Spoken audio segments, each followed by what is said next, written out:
Di atas samudera kehidupan, ada makhluk yang menari di antara ombak, menyelami kedalaman, namun tetap bermain di permukaan.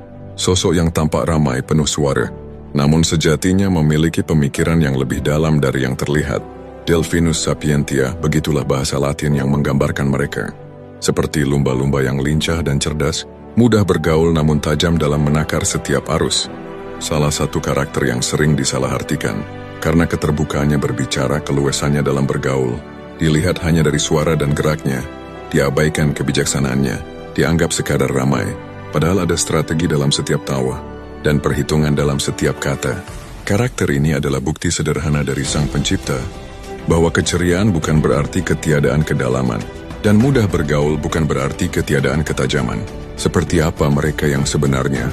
Apakah salah satu dari kalian pernah merasa seperti ini? Mari kita bahas. Mereka adalah pemikir dalam keramaian, pejuang dalam kesunyian, mampu membaca situasi secepat angin mengubah arah. Tidak semua kata yang keluar adalah kelakar. Sebagian adalah kode, sebagian adalah perisai. Dianggap cerewet padahal hanya ingin dipahami.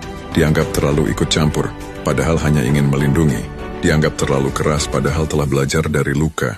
Namun, ada satu hal yang tidak boleh dilakukan kepada mereka, yaitu meremehkan. Bersikap baik bukan berarti lemah. Ketika harga dirinya diinjak, mereka bukan hanya akan berbicara tetapi bertindak. Karena bagi mereka diam bukanlah pilihan, dan kepura-puraan bukanlah jalan hidup.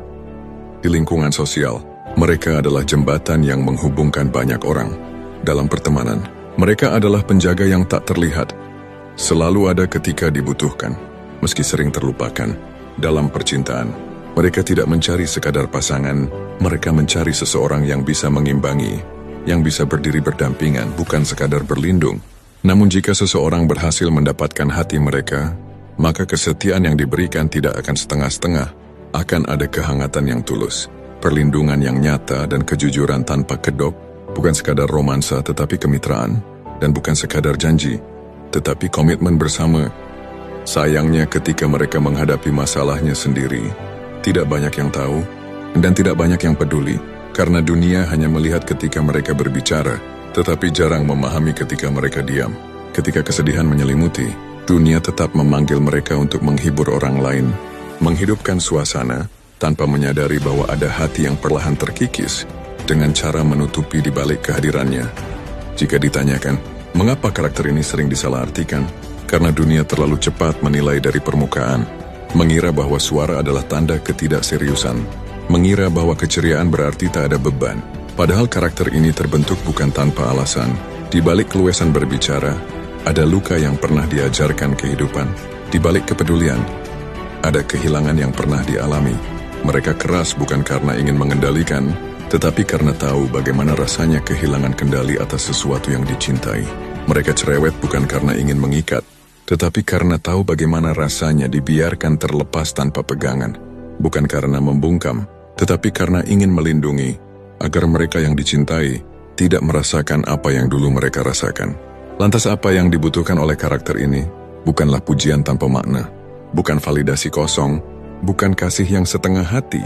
Yang mereka butuhkan adalah pengertian, tempat untuk berbicara tanpa takut disalahartikan, pasangan yang bisa melihat lebih dari sekadar suara, lebih dari sekadar tawa, dan lebih dari sekadar keberanian yang terlihat dari luar. Mereka yang mudah bergaul dan cerewet tetapi bijaksana, tidak sama dengan mereka yang mudah bergaul hanya demi validasi. Dan inilah yang perlu kita garis bawahi. Yang pertama, berbicara untuk menyampaikan. Yang kedua, berbicara untuk didengar. Yang pertama, memahami batasan. Yang kedua, mengobrol harga diri demi perhatian. Yang pertama, tahu kapan harus diam. Sementara yang kedua, takut jika tak ada yang memperhatikan. Jadi terlihat jelas kan, mana yang bergaul tapi ada makna, dan mana juga yang bergaul demi validasi. Dan pada akhirnya, karakter ini bukanlah karakter yang ingin berkompetisi lebih keras, lebih vokal atau lebih dominan di antara karakter yang lain. Tapi karakter ini ada untuk memahami, ada untuk menghargai, ada untuk merangkul. Karena dunia tidak hanya diisi oleh mereka yang diam, dan tidak hanya diisi oleh mereka yang berbicara. Dunia adalah keseimbangan antara mereka yang menyampaikan dan mereka yang mendengarkan. Jadi apakah karakter ini mencerminkan dirimu?